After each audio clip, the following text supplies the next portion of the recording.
স্বামী বিবেকানন্দের পূর্ণ আবির্ভাব তিথি।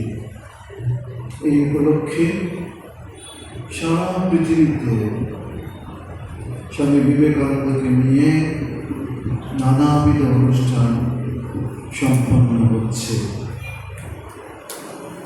স্বামী বিবেকানন্দ শুধুমাত্র সন্ন্যাসী নন,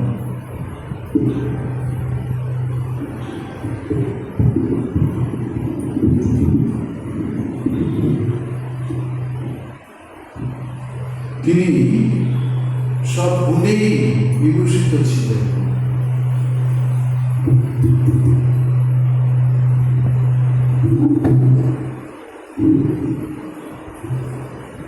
তিনি একজন নেতা, তিনি এক ধর্মগুরু, তিনি একজন আচার্য, তিনি একজন ভবিষ্যৎ দ্রষ্টা, তিনি কর্মযোগী, তিনি জ্ঞানযোগী, তিনি একজন খেলোয়াড়, তিনি একজন ভালো নাটক করতে পারেন, ছেলেদের খেলাধুলার একজন ভালো কোম্পানি, অত্যন্ত প্রেরণাযুক্ত একটি ঈশ্বর পুরুষ হচ্ছেন স্বামী বিবেকানন্দ। স্বামী বিবেকানন্দ নিজে বলেছিলেন, যদি আরেকটা বিবেকানন্দ আসতো তাহলে বুঝতে পারত এই বিবেকানন্দ কি করে গেছে, কিভাবে যে তিনি এই 39টা বছর কাটিয়েছেন, তা সত্যি বিস্ময়। আমরা ধ্যানের কথা শুনি, কিন্তু ধ্যান করতে করতে এগুলোর দরজা ভেঙে ফেলতে হচ্ছে, এটা শুনলে একটা বেশ বিস্ময় লাগে। কলা বাগানে হনুমানজির দর্শন পাওয়া যায়, কলা গাছে সেই সন্ধ্যের পর থেকে কলা বাগানে বসে আছে হনুমানজিকে দর্শন। শুনেছেন ঋষিরা ধ্যান করতে করতে তাদের চুল বড় বড় হয়ে যায়, মাটি পর্যন্ত ঢুকে যায়। এই যে বিশ্বাস, এটা একটু অতুলনীয়। এরকম মেধা শক্তিও তো দ্বিতীয় পাই না। টিচার এসেছে, তিনি বলে যাচ্ছেন, ছাত্র শুয়ে শুয়ে তার পাঠ নিচ্ছেন, স্কুলের পাঠ, অন্যান্য পাঠ। আমরা তো অভিভূত হয়ে যাই তার পড়ার ধরনই দেখি। পরবর্তীকালে যখন তিনি পরিব্রাজ, সেই সময় কথা বলছেন যে অখণ্ডানন্দজি মহারাজ, গঙ্গাধর মহারাজকে তিনি বলতেন, গঙ্গাধর সামনে একটা লাইব্রেরি আছে, একটু বইটা বলতে নিয়ে আস। গঙ্গাধর মহারাজ স্বামী বিবেকানন্দকে জানতেন যে রোজই বই দরকার, তো সেইভাবে রোজই বই নিয়ে আসেন এবং দিতে যান, ফেরত দেন। তো লাইব্রেরিতে স্বাভাবিকভাবে একটা মনে সন্দেহ হয়েছে, সত্যি কি বই পাঠ করেননি নাকি লোককে দেখাবার জন্যে? তো এটা গঙ্গাধর মহারাজ এসে ওনাকে করেছেন। উনি বলছেন, চলো যাই। পাতা প্রস্তুত। আমরা এত জীবনী শুনি, এত সব কথা জানি বা শুনতে পাই, কিন্তু এরকম তো পাই না। আমরা পাই না বিদেশে পড়ার বয়সের অধ্যয়নকারী এরকম নিবিষ্ট মনে। তা শুধু এইটুকুই নয়, সেই বেলুর মঠেও এনসাইক্লোপিডিয়া নিয়ে এসেছে, কতগুলো পাঠ তার ঘরেই রাখা আছে।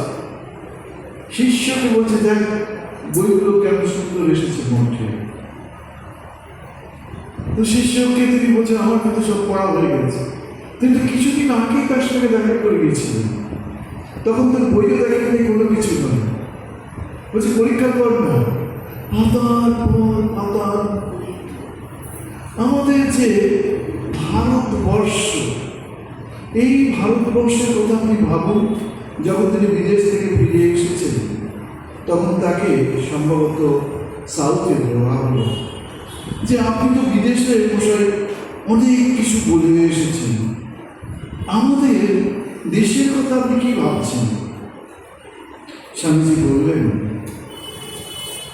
মানুষ চাই মানুষ, মানুষ যদি তৈরি হয়ে যায় তাহলে আমি কালই স্বাধীনতা এনে দিতে পারি। আরে বাবা, কালই আমি স্বাধীনতা এনে দিতে পারি, এই যে জায়গাটা, এটা আমাদের কাছে একটা বিস্ময়। মানুষ চাই, মানুষ। সত্যি দেখুন, ঋষির দেশ এই ভারতবর্ষ, আজও আমরা এই জায়গাটা খুব অভাব ফিল করি। কোন জায়গাটা? মানুষের যথার্থ মানুষ। আমাদের একটা যতটুকু পড়ে টড়ে মনে হয়েছে, স্বাধীনতার আগে মানুষের একটা মরালিটি ছিল, একটা সিনসিয়ারিটি ছিল, একটা চিন্তন ছিল নিজের বিষয়ে। আফটার স্বাধীনতায় নিজের প্রতি ভালোবাসা, দেশের প্রতি ভালোবাসা, সমাজের প্রতি ভালোবাসা, এটা যেন যথেষ্ট কম। ভাবছিলাম নরেন্দ্রের কথা, নরেন্দ্র ঠাকুরের কাছে এসেছি। আচ্ছা, আপনি কি সত্যি ঈশ্বর দর্শন করেছেন? ঠাকুর কি বলছে? শুধু দর্শন করেছি নয়, তুমি চাইলে তোমাকে এখনো দেখিয়ে দিতে পারি। আরে বাবা, ঈশ্বর দর্শন এমন হাতের মুঠোয়, এরকম হাতের মুঠোয়। ভাবছিলাম কি অসম্ভব কষ্ট তিনি করেছেন।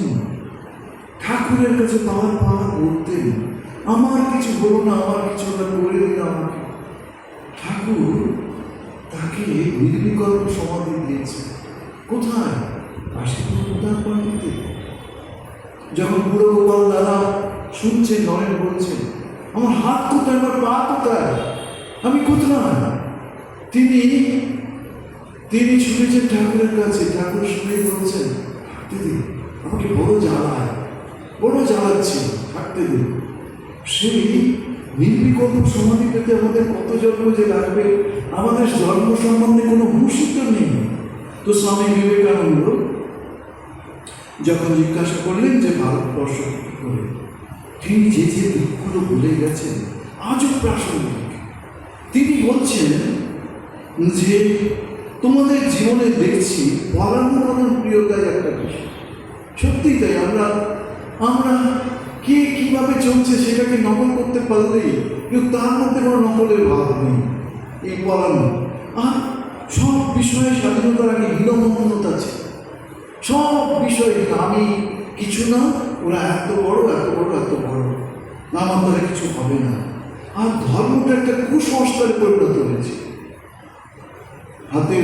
ভাত যে খাবো, জলের গ্লাসটাকে ডান হাতে ধরবো না বাঁ হাতে ধরবো, আমার সামনে যদি একজন কোনো ছোট জাতীয় মানুষ এসে যায়, তাহলে আমার খাওয়াটা সব সম্পূর্ণ সব নষ্ট হয়ে গেল। নানা রকম কুসংস্কারের দেশ আমাদের ভারতবর্ষ। পরাধীন হতে মেরুদণ্ডটাই নষ্ট হয়ে গেছে। তারপরে স্বামীজি বলছেন, ধর্মের নামে গোড়ামি আজও রয়েছে। সত্যি যখন মানুষকে দেখি দিকে বাড়ি থেকে ধরে নিয়ে এসে কাছে পড়াচ্ছে, ভাবি কোথায় কোন দেশ, কোনো বিবেচক মানুষ নেই, তারা একটু চিন্তা ভাবনা করে না। তারা অন্য আচরণকে, তাদের কোনো আইন আছে, তাকে এইরকমভাবে পুড়িয়ে মারবে। এই বিস্ময়কর ব্যাপার, ধর্মের নামে গোড়ানো। আর ভাঙতে যখন আরম্ভ করে ভয়ঙ্করভাবে ভাঙতে, সামনে কথা আছে, এরা সব এক একটা ব্যক্তিকে নিয়ে যে ধর্ম করে উঠেছে। এক একটা ব্যক্তিকে, যদি ব্যক্তির বিষয়ে কিছু এদিক ওদিক হয়ে যায়, পুরো ধর্মটা নিমেষে ধূলিসাৎ হয়ে যাবে। কিন্তু ভারতবর্ষের ধর্ম কিন্তু তাই নয়।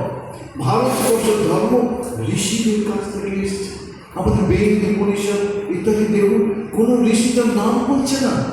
এই যে বলছে শ্রীনন্দ ঋষি আমাদের পুত্র আই হামানে বিজ্ঞানী বেদাম পুরুষম মহাত্যাম আদিত্যমান তমসপ্রস্ত তবে অভিযুক্ত অভিযুক্ত ব্যক্তি ধান্য পন্থা বিত্ততা না। আমি সেই জ্যোতির্ময় আদি পুরুষকে দেখেছি, যাকে দেখলে সব অন্ধকার চলে যায়। কি ফ্যান্টাস্টিক আইডিয়া! যেখানে বিবেক, যেখানে শিক্ষা থাকবে, সেখানে এই কথাগুলো কি পরিস্ফুট হবে, মানুষের চেতনা জাগবে। এই যে আমরা সকালবেলা বলছিলাম, এই যে সুন্দর একটা প্রার্থনা, অসতমা সৎকালে নিবেদিতা খুব প্রিয় পাল, এটা কি ছিল? অসৎ থেকে আমরা সতে নিয়ে যাও, অন্ধকার থেকে আলোয় নিয়ে যাও, মৃত্যু থেকে অমৃত্যুতে নিয়ে যাও। এই ভারতবর্ষের মানুষ ছোট থেকেই শুনছে সেইভাবে। পৃথিবীর মানুষ আজকে সমস্ত একটু এদিক ওদিক দেখলেই বোঝা যায় যে সত্যকে জানার জন্য তারা কীভাবে কীভাবে তারা এগিয়ে আসছে। কখনো কখনো দেখি যে কোনো একটা দেশে, ইউরোপের অন্য কান্ট্রিতে যখন মন্ত্রিসভা গঠন হচ্ছে তখন বেদ পাঠ দিয়ে শুরু হচ্ছে। এই বেদের অর্থ আমরা ভুলে যাচ্ছি, আমাদের মেরুদণ্ড ভেঙে যাচ্ছে। যদি না আমরা স্বামীজিকে স্থাপন করি তাহলে আগামী দিন যে কী হবে। তারপর দেখুন নিম্ন বর্ণের উপর কী অত্যাচার উত্থাপন, তারপরে উচ্চ বর্ণের কী অত্যাচার, তাই আজকে তার ফলও দেখা যাচ্ছে। উচ্চ জাতের কী অবস্থা, আমি যখন নরেন্দ্রপুরে ছিলাম দেখতাম কিছু জাতের ছেলেমেয়ের এত ভালো কোয়ালিটি, তাদের সমস্ত কাজের মধ্যে দিতে পারত, দিয়ে শান্তি পাওয়া যেত। উচ্চ জাতের কী যে অবস্থা, ভাবতেই লজ্জা করে। এরকম ওই বুদ্ধিটাকে ঠিকমতো চ্যানেলাইজ না করতে পারলেই তারা যা হওয়ার তাই সম্ভাবনা রয়েছে। তারপর কি, তারপর হচ্ছে অস্পৃশ্যতা, স্ত্রী জাতির উপর অনাদর কি ভয়ঙ্করভাবে ভারতবর্ষের বুকে নেমে এসেছে। শ্রীরামকৃষ্ণ সেই স্ত্রী জাতিকে শুধু পুজো করলেন না, সেই স্ত্রী জাতিকে যত অবতার এসেছে তার থেকে সবার থেকে বড় সম্মান দিয়ে দিয়েছে। কোথায়? তোমাকে এই সঙ্গকে দেখতে হবে। সঙ্গের কথা বলেনি, হ্যাঁ গো তুমি কিছু করবে না, যে আমি মেয়ে মানুষ আমি কী করতে পারি না, তোমাকে একটুখানি এই মানুষগুলো সব অন্ধকারে কিলমিল করছে, তোমাকে পথ দেখাতে হবে। দেখুন স্বামী বিবেকানন্দ পর্যন্ত মায়ের কাছে কি যেমনভাবে ছেলে মায়ের কাছে একেবারে একেবারে একেবারে কি বলে সুস্থ শক্তিহীন হয়ে যায়, সেরকম দেখা যায় মায়ের কাছে মাত্র কিছু দেখবার জানতেন না। আর স্বামীজি কি বলছেন, আচার্য শঙ্কর যা বলেছে বলছেন, আমি স্বামী বিবেকানন্দ বলছি বর্তমানে এই পথ। তিনি আচার্য শঙ্করকে কন্ডেম করছে যে বর্তমান যুগে শঙ্করের পথ নয়, এখন পথ বিবেকানন্দের পথ। শ্রমজীবী এই যে লেবার ক্লাস, তখনই স্বামীজি বলেছিলেন নতুন পৃথিবী নতুনভাবে যুগে উঠবে। এই যে যারা ডাউন ট্রেডের পিপল, আইদার রাশিয়া অথবা চায়না থেকে উঠে আসবে। দেখুন কমিউনিজম কীভাবে উঠে এসেছিল, কীভাবে উঠে এসেছিল, এবং কীভাবে যারা নিচের মানুষ তারা সম্মান পাচ্ছে, সত্তা পাচ্ছে, ভালোবাসা পাচ্ছে। আজকেই আমি আপনাদের বলছিলাম যে সেই ঘটনাটি এই রাজপুতানার একটা স্টেশনে তিনি বসেছিলেন। এরকম শুধু ওখানে নয়, একটা জায়গায় আলোয়ারের পথ দিয়ে তিনি হেঁটে যাচ্ছেন, যেতে যেতে সুন্দর গান তিনি শুনতে পেলেন। একটি বয়স্ক নারী কণ্ঠের গান মনে হল। তিনি ভগবানের ছোট রূপ নিয়ে কৃষ্ণ বা রামকে নিয়ে তিনি গানটা গাইছিলেন। তো স্বামীজি বললেন একটু দেখি, তো দেখি। উনি ওনার সেই কুটিরের মধ্যে ঢুকলেন। মহিলা একা থাকেন, দরিদ্র মানুষ, দরিদ্রের শেষ নেই। নিচে ওই রুটি বা রুটির শব্দরা বলে একটা, তো সেই তৈরি করছিলেন। তো স্বামী যেতেই তার অভাবের সংসার, সেই মহিলা ভিক্ষা করে খায়, তবু তাকে বসতে বললেন, তবু তার জন্য খাবার ব্যবস্থা করলেন। এই যে দরদটা স্বামীজিকে বরাবর চিন্তা করেছে। স্বামীজির বাবার কাছে বহু মানুষ আসতো, বহু মানুষ বলেন একটা সম্প্রদায়ের মানুষ আসতো যারা মদ খাওয়ার জন্য টাকা চাইতে আসতেন। স্বামীজি মনে হয়েছিল তখন নরেন্দ্রনাথ, বাবা তুমি অর্থগুলো এইভাবে নষ্ট করছো। বাবা কি বলেছিল, দুনিয়াটা তুই দেখিস নি এখন বাবা, দুনিয়াটাকে যদি দেখিস, মানুষের কষ্ট যদি বুঝিস, তাহলে তুইও এটার মধ্যে কি সমবেদনা জানাতে পারবি। কথাটা তো ঠিক।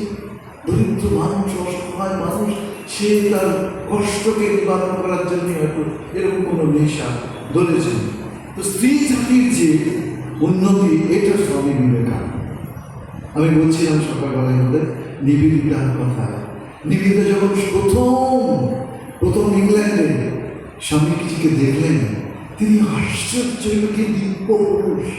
ভারতবর্ষের প্রতিটি মানুষ যারা অন্তত চিন্তা করে সব দিব্য পুরুষ, দিব্য পুরুষ। আমি খুব ছোট মানুষ, সাধারণ মানুষ, আমার মতো যোগ্যতাও নেই, কিন্তু আমার চোখে পড়েছিল বেলুড় মঠের সাধু এবং ব্রহ্মচারীরা, এরা একটা আলাদা জগতে।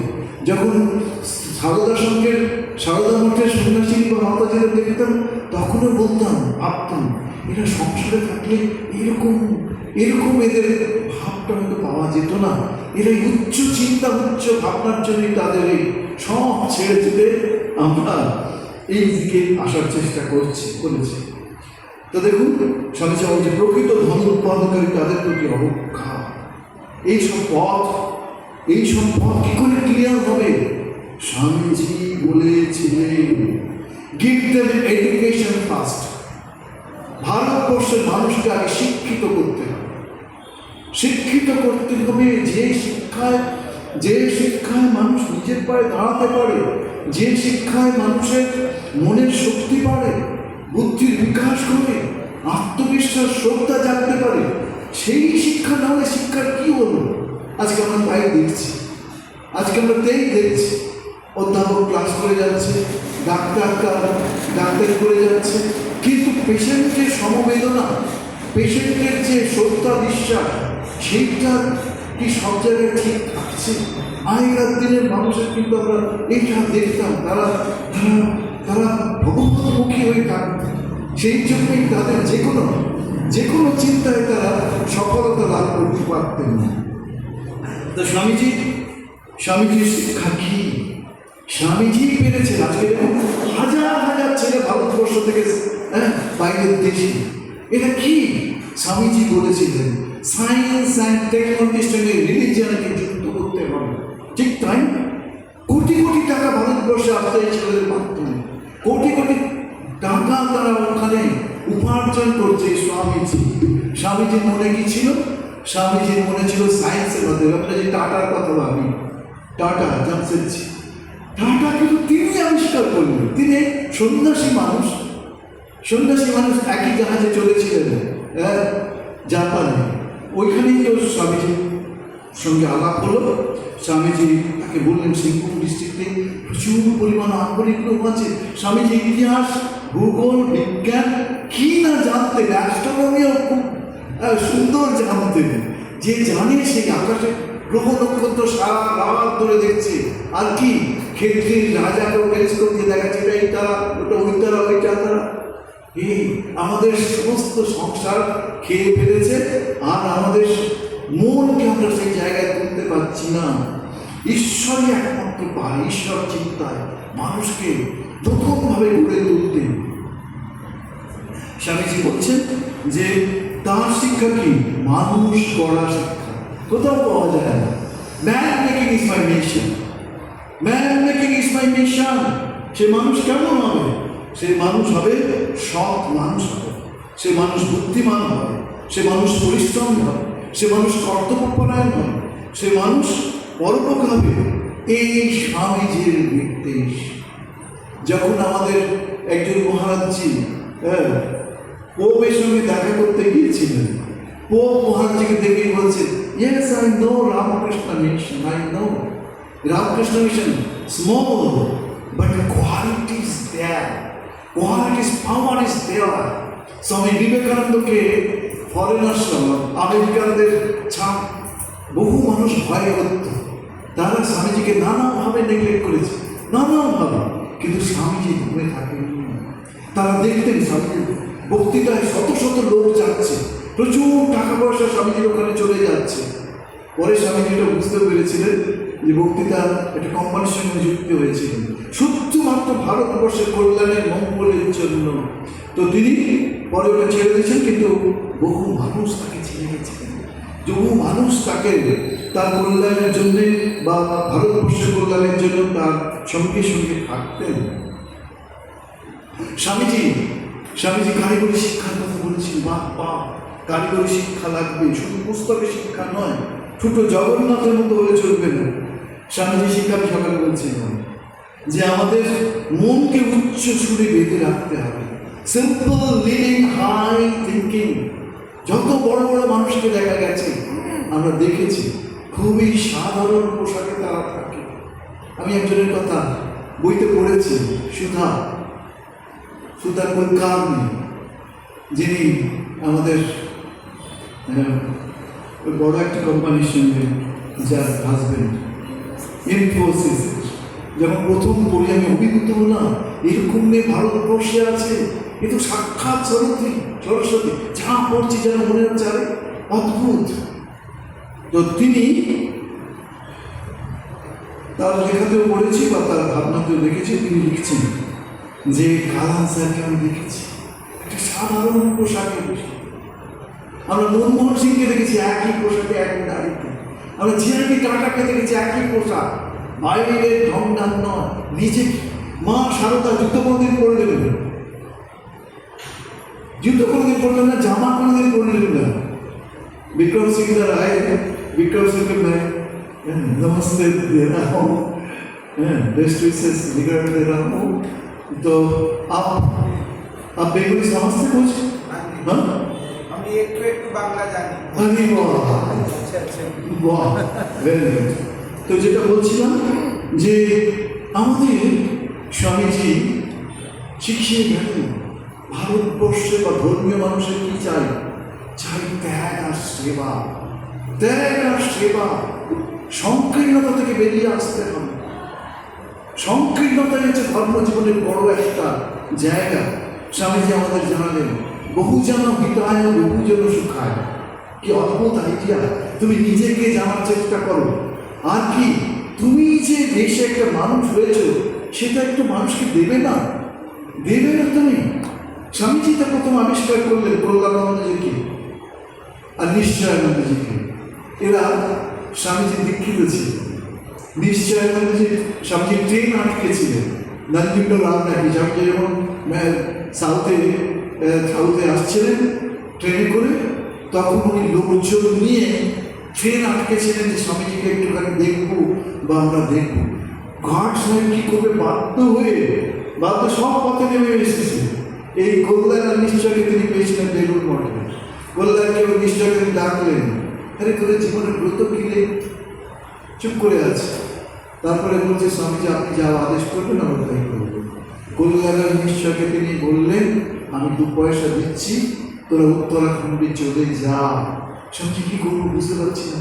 আর এই 1 কোটি ঠান্ডা জল নিয়ে বসবি, তারপর যারা ওখান থেকে সাধু সন্ন্যাসী উদায় ব্রহ্মচারীরা আসবে, অসহায় মানুষ, তাদেরকে একটা করে জল দিতে পারবি না, এই সেবাটা তো করতে পারবে। তারা ওখানে থাকতে থাকলো, তারা ওদেরকে শিক্ষা বিস্তার করতে থাকলো, তারা ওদেরকে চিকিৎসা ব্যবস্থা করতে থাকলো, মরদেহকে কি বলে সৎকারের ব্যবস্থা করতে থাকলো। এইভাবে তারা ওখানে থাকতে থাকলো। পরবর্তীকালে ওখানকার যে এটা যেহেতু মরা পোড়া, সেই জন্য ওখানকার যিনি সাধু সম্রাটের হেড, তিনি কিন্তু রামকৃষ্ণ মিশনকে কোনো জায়গায় স্থান, মানে তার সাধু অনুগামীরা রামকৃষ্ণ মিশনকে কোনো জায়গায় ঢুকতে দিত না। বলে এরা অচ্ছু, এরা ভাঙ্গি সাধু, এরা আমার সাধু কেন?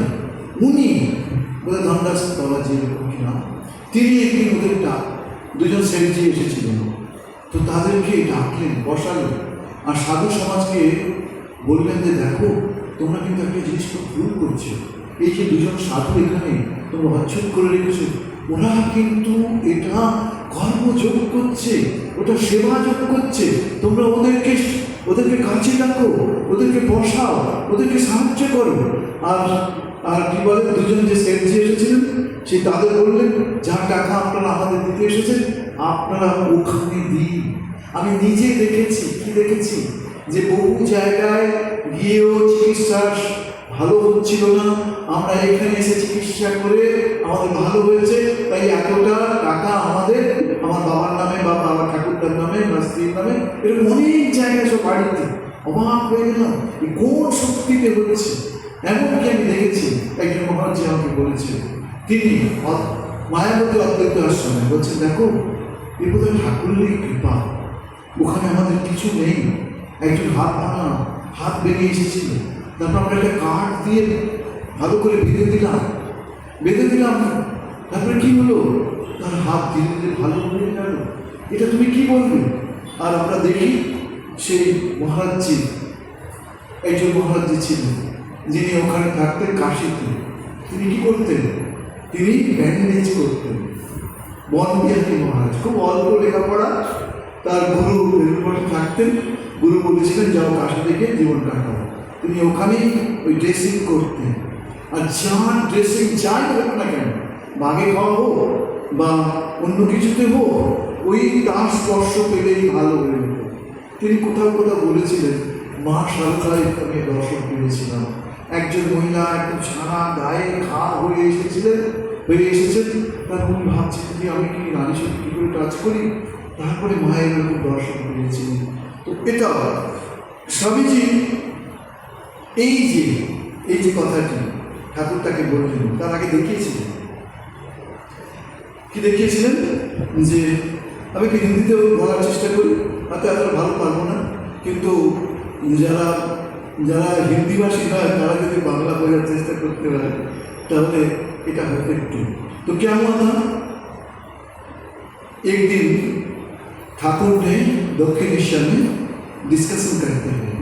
क्या डिस्कशन, ये बाटी, ये भी ब्रह्म, ये भी घोटी, वो जो कंटेनर है जब पानी रखते हैं पॉट, ये भी ब्रह्म है।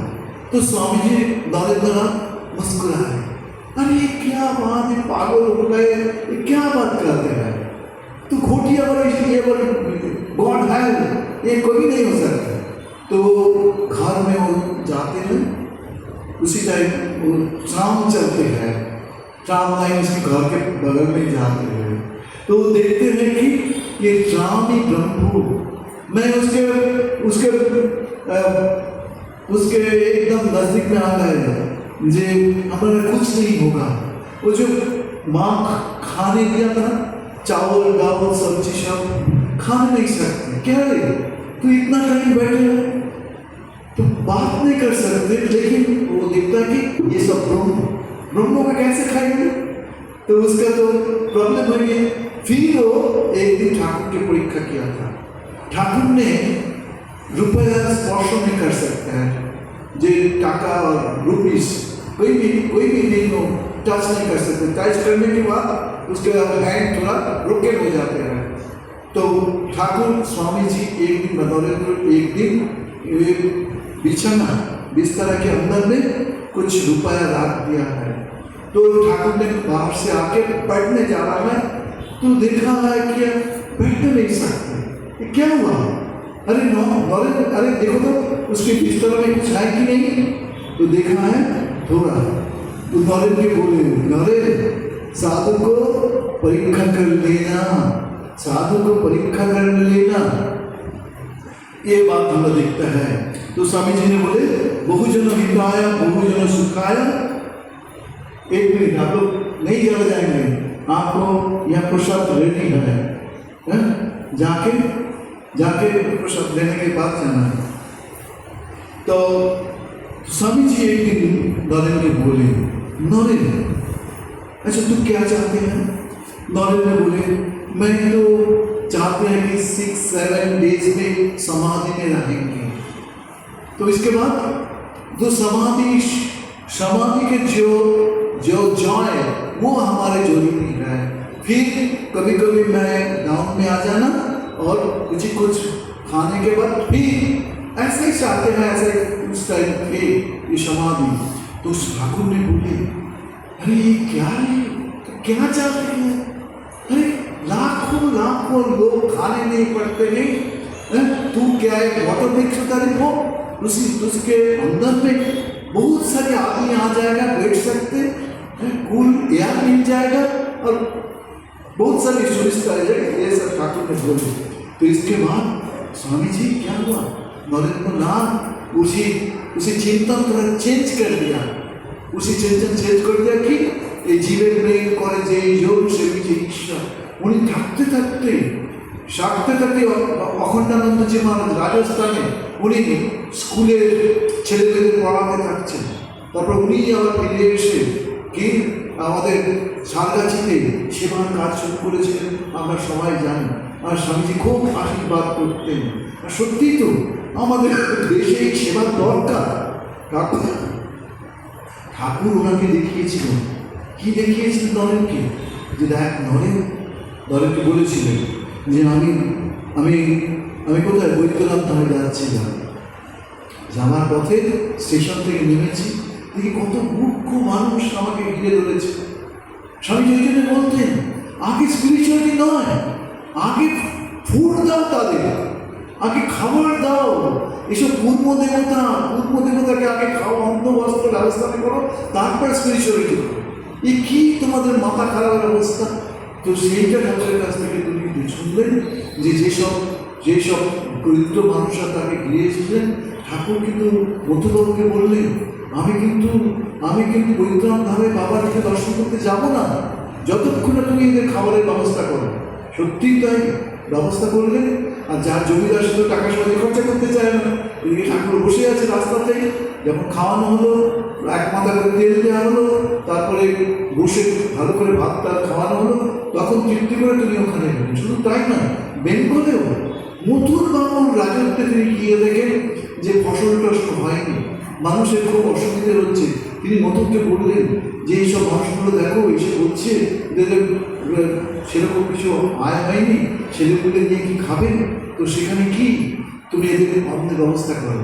আর মা সারদা কি করলেন, জয়রাম पार्टी क्या किया, एक दिन 100 फार्मर आ गए माँ शारदा के पास।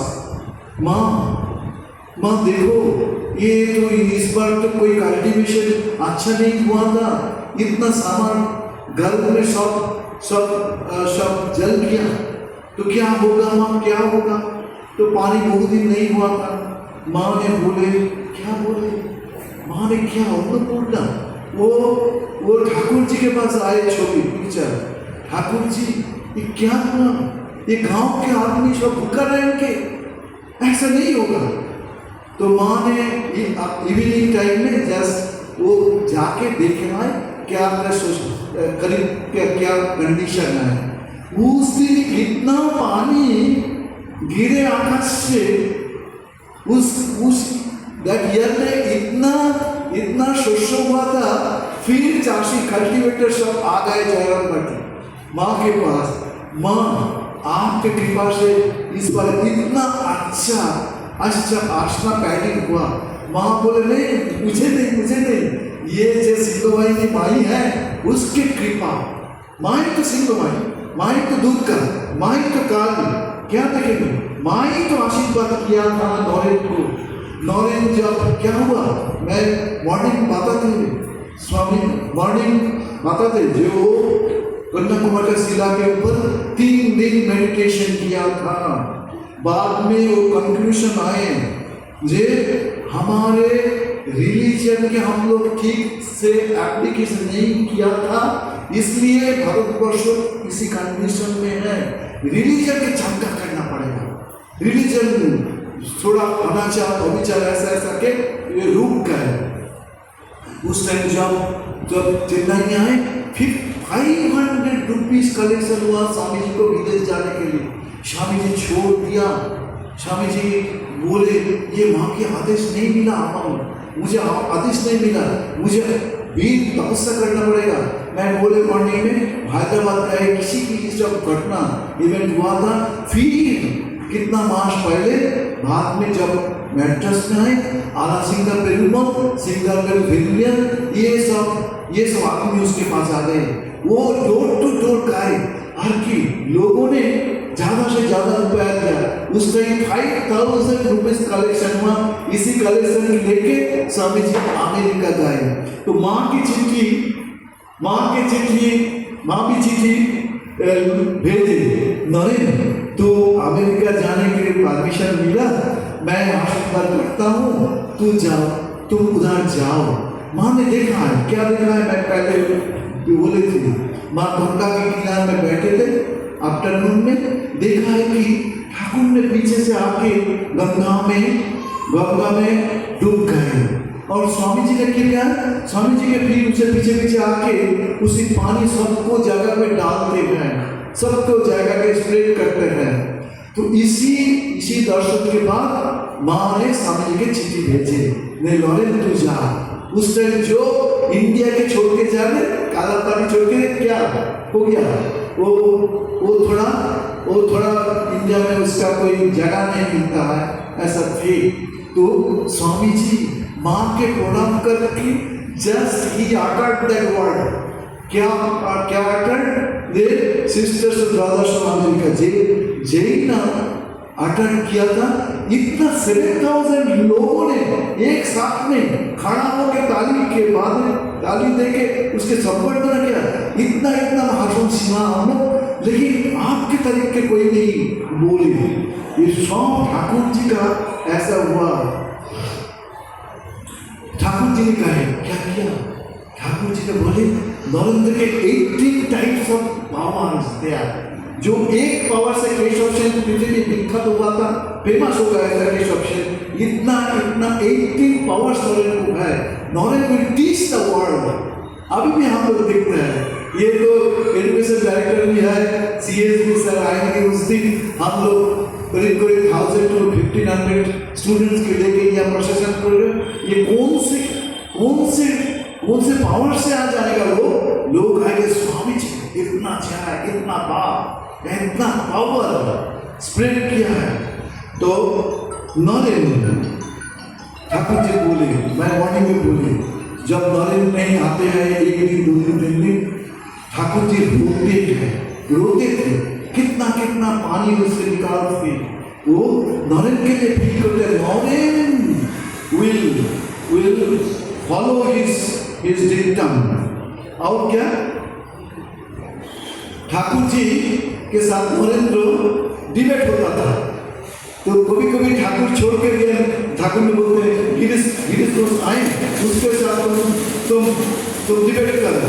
ठाकुर ने देखता है, कभी बोलता है तो इंग्लिश में डिबेट करो, तो वो लोग कहते हैं इंग्लिश तो आप समझ के नहीं। ठाकुर ने क्या कहा है, देखो नरेंद्र, मैं थोड़ा समझते हैं, जो ब्रह्म चिंतन कर सकते हैं, तो ये एनी वर्ड, सीमा शारदा देवी के पास बहुत सारे आदमी आते हैं, कोई तेलुगु आदमी है, कोई कर्नाटकी आदमी है, कोई मालवाड़ी आदमी है, माँ ने सबको समझ जाते हैं, और माँ जी के जब पास जाते हैं वो भी सब लैंग्वेज समझते हैं। एक आदमी आए थे सोलह मोदी, वो फिल्म डायरेक्टर थे, माँ के पास, माँ के बोले मैं थोड़ा आपके पास मंत्र चाहते हैं, जैसे खुदा के पैर चले। तो আমরা এটা বলে শেষ করবো, একটু মন্দিরে গিয়ে একটু সৌদি মাসকে রিকোয়েস্ট করবো যদি কয়েকটা গান টান করে। তো স্বামীজি ছিলেন ভারত প্রেমী, ভারতবর্ষে এইরকম ভালোবাসার মানুষকে আমরা দেখি। ভারতবর্ষকে তোলার জন্যে আপনি যদি এখানে বই পাবেন, আপনি স্বামীজি 1000 আইল্যান্ড পার্কে ছিলেন, স্বামীজি 1000 আইল্যান্ড পার্কে প্রায় বেশ কিছু মাস ওখানে ছিলেন। প্রতিদিন তিনি ভারতবর্ষের কথা বলতে আরম্ভ করতেন সন্ধ্যেবেলা, আর সে দেববাণী বইটির নাম, আর শেষ করতেন যখন সকাল হয়েছে। সেই সময়ে যারা ছিলেন ওরা কেউ স্বামীর থেকে সন্ন্যাস নিয়েছে, কেউ স্বামীর থেকে মন্ত্র নিয়েছে, কেউ স্বামীজিকে নানাভাবে ডিসকভার করেছে। স্বামীজির ওখানে একদিন বৃষ্টি পড়ছে, ওক গাছের নিচে স্বামীজির নির্বিকল্প সমাধি হয়েছে। তারা অবাক হয়ে গেছে স্বামীজিকে দেখে। এই স্বামীজি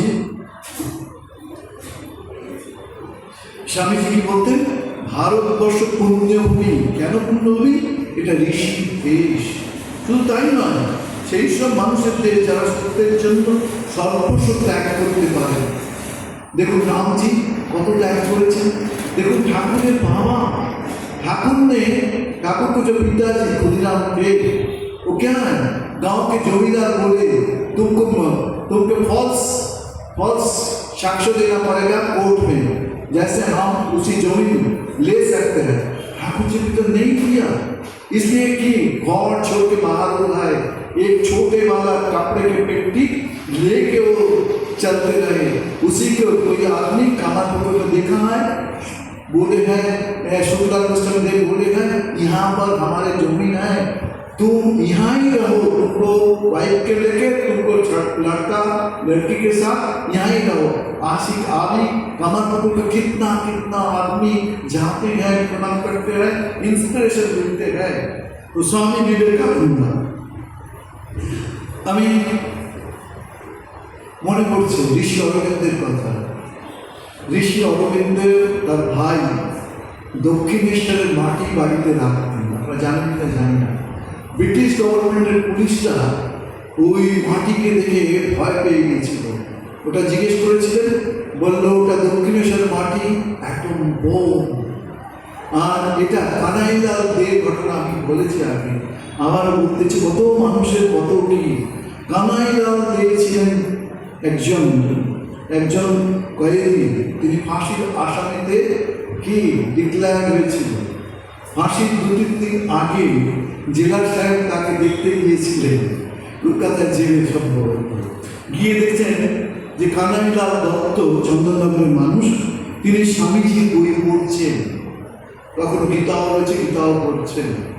তো জেলা সাহেব খুব মানে ভাবতে আরম্ভ করেছেন যে দুদিন পরে যার ফাঁসি, সেই ছেলে খুব উদাত্ত কণ্ঠে এসব কী বই পড়ছে। তো কোনোভাবে কানাইলাল দত্ত সেটা দেখতে পেয়েছেন। দেখতে পেয়ে বলছেন যে সাহেব, কি ভেবেছ আমি মাথা ভয় পেয়েছি? জানো আমরা কার ছেলে? আমরা স্বামী বিবেকানন্দের সন্তান। আমরা মৃত্যুকে ভয় পাই না। ক্ষুদিরাম তার বিনয় মাধব দীনেশ থেকে আরম্ভ করে সারা ভারতবর্ষের মানুষকে স্বামীজি শক্তি দিয়েছিলেন। মাও স্বামীজি প্রসঙ্গে বলতেন, কি বলতেন? বাবা, আজ যদি নরেন দেশে থাকতো তাহলে নরেনকে কিন্তু ব্রিটিশ গভর্নমেন্ট এরকম বাইরে রাখতো না, তাকে জেলে করে রাখতো। স্বামীজি একদিন বলছে, দেখেছিস পাওয়ার, কি পাওয়ার?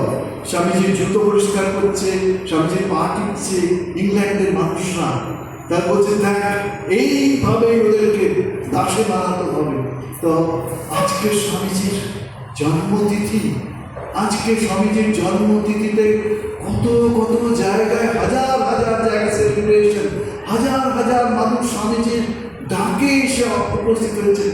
স্বামীজি কিন্তু কোনো জায়গায় বলেননি যে আমি বলছি এগুলো। তিনি যা বলতেন, যা কিছু আমার বলার বলপ্রদ, শক্তিপ্রদ, প্রেরণা, সব কিন্তু আমি নিই ঠাকুর শ্রীরামকৃষ্ণের কাছে।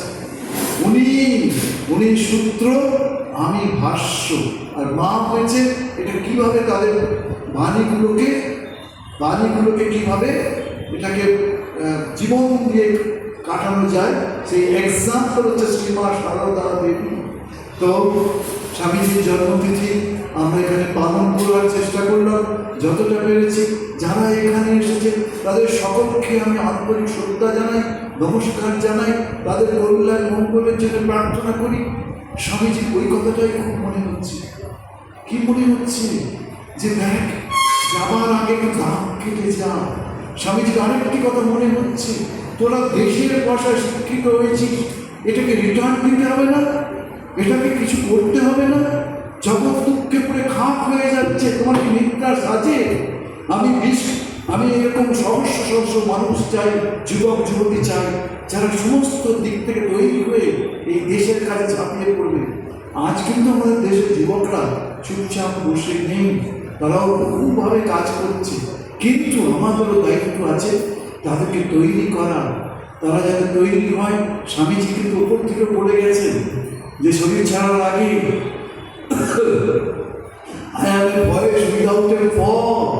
স্বামীজি যে কি দিয়ে গেছে তা আমরা জানি না, কিন্তু যা খাবার হয়েছে তিনি বলেছেন ১,৫০০ বছরের খাদ্য আমি ভারতবর্ষে দেখে গেলাম।